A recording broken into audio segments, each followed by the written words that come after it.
and a certain amount of respect for the marketplace. I understood that the role of a record company was less about owning the media and manipulating the media than moving the media. That in a way, the job of a record company was not about pushing, moving the dials of the people in control.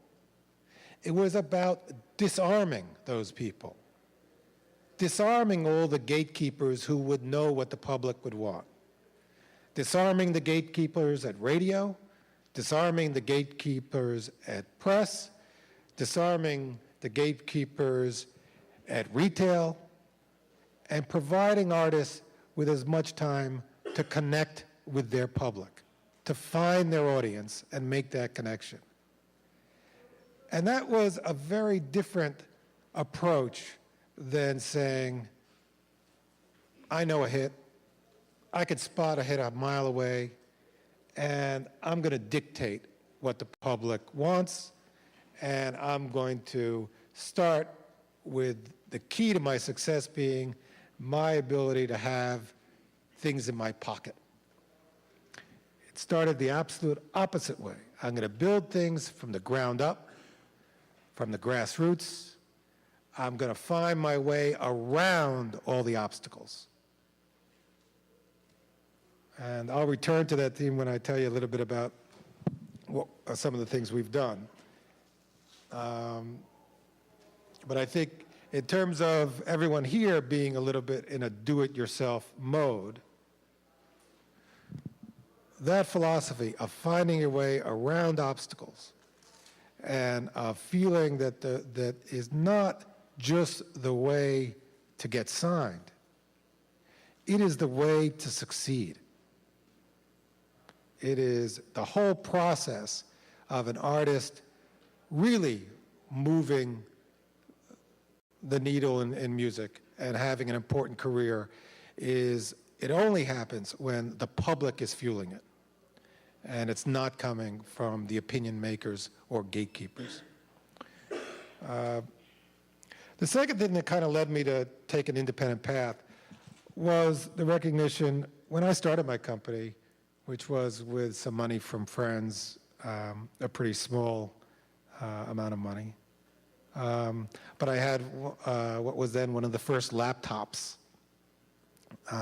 although I don't think they called them a laptops because it was in the days of the K Pro, which was about the size of a big suitcase and weighed about 40 pounds. And when I went into all the record labels, they didn't have computers, and they didn't know what computers were. That wasn't the first. The fact that they were so late with computers was not the first time I would see that the major labels would drop the ball when it came to technology. One of the things that was clear to me, even at that point in starting the business, is that the corruption of information in the music business of what the public really wanted, the phony reports of what was really selling at retail, and the phony reports of what was really playing on the radio, was going to end. That had to end as the business grew. And computers were the key to making that end. The major labels did everything they could to stop it. They saw SoundScan when it came into effect. God forbid we know actually what people sell. How could real information be helpful? Don't give us BDS.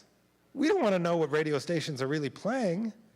We'd much prefer to have all this mumbo jumbo where they just tell you they're playing whatever we're paying them to tell you to play, to say.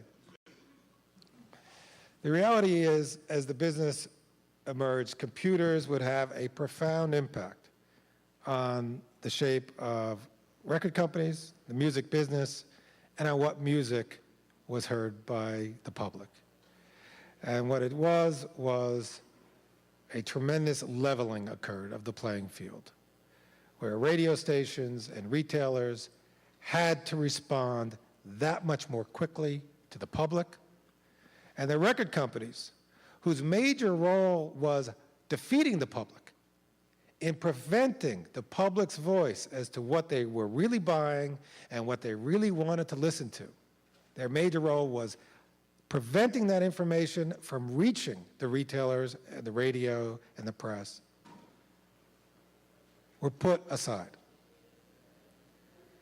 That is part of the trend of that began the trend of the major record companies moving toward irrelevance. In any event, with my humble record of TV themes, I started, and one year after another, over the last 18 years, I've been very fortunate. Because we weren't well connected and weren't a major label, I wasn't distracted by lots of packages by high-powered lawyers and high-powered managers. Packages that came in to my office were by people who were not the most connected, and certainly not the people who had all the advantages in the world. But out of those people, I was able to find some singular, unique artists.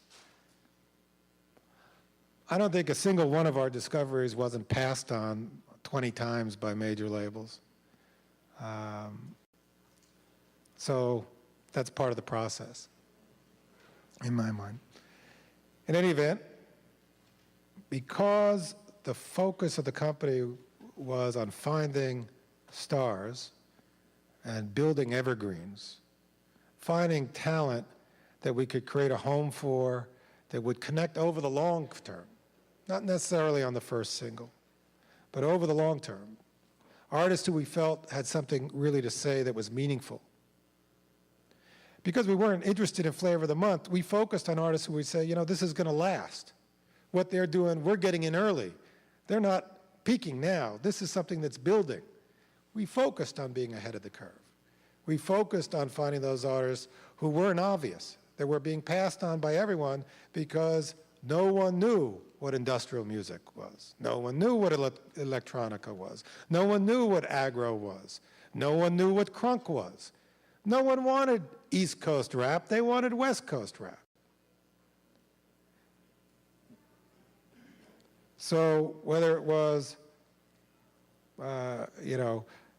starting way back from a local act, the Canals, well, actually Raleigh-Durham, but they were big down here, to through a bunch of alternative records with great alternative artists, through 9 Inch Nails and some great things in the more aggressive alternative area, through Wax Trax, through the early days of electronica with Aphex Twin and Underworld, through the early days of aggro with local act Seven Dust, to helping New York recapture the mantle in hip hop with the early signings of Irv Gotti and his artist Cash Money Click, which included Ja Rule and Mike Geronimo and others, to now where, I think we have one of the best across the board rosters around, and I'm extremely proud. And I'd like to say I'm down here not only, with 3 great A&R people who also listen to demos, and if they're not doing what they're supposed to do, which is out signing bands, they might be here. I'd like to introduce them. Brian Leach over here, who is responsible for putting the crunk in Little John and helping John with those records, and Yin Yang Twins, and 2 new phenomenons that are coming out right now, Pitbull out of Miami, and Tidra Moses out of Los Angeles, a songstress who's going to blow your mind, among others. And is Lenny Johnson here? Good, Lenny's hard at work. Oh, Lenny, stand up. Lenny Johnson, who has one of the hottest alternative acts growing right now, Ambulance, who's on MTV's Early Warning show, I think this week, and on tour now, and also was responsible for Default, one of the big alternative successes of the last couple of years. Michelle Oakes, who is there, who has a great new band, Blue Van, and has worked with Seven Dust for years. They're part of the reason for the company's success and the fact that we have been able to attract great people who are out in the field is part of why we've been able to do what we've done.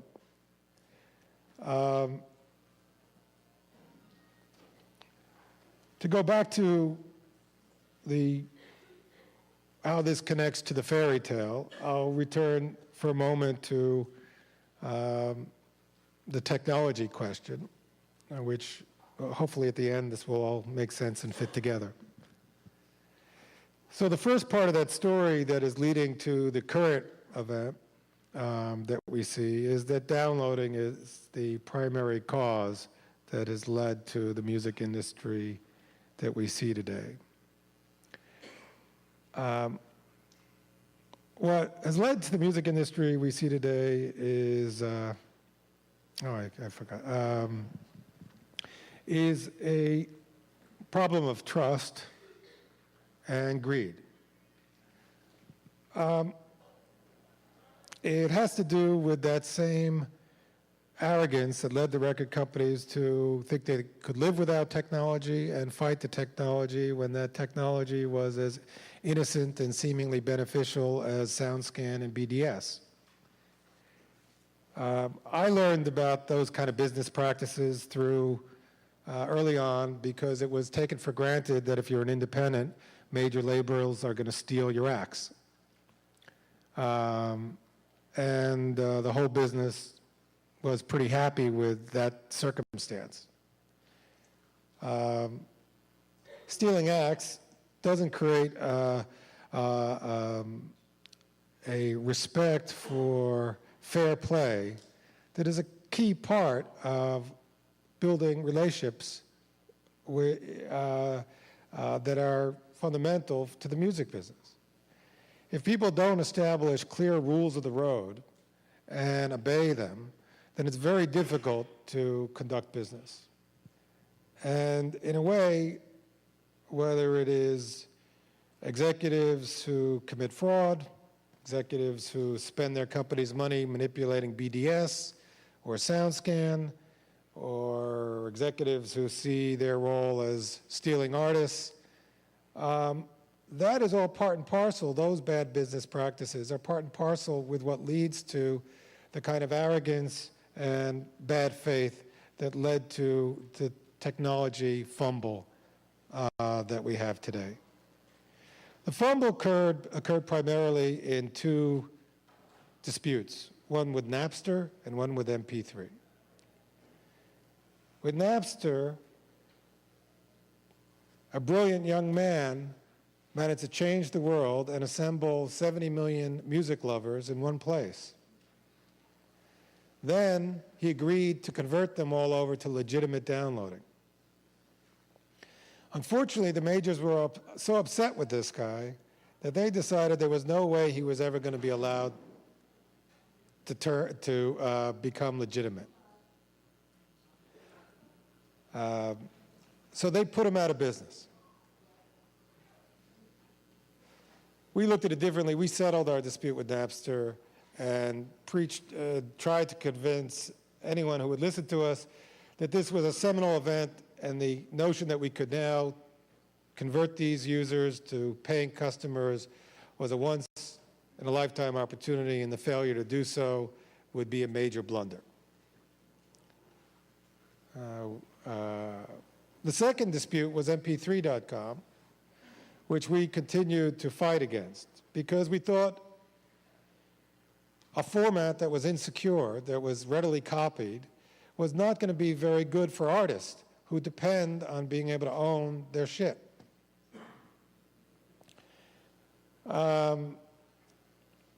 So we thought the industry should do everything they could to suppress MP3 before that became the overwhelming dominant format. And instead, they all took money from MP3 and embraced it. The major reason for both those decisions were their mistrust of one another and their desire to get one-upmanship.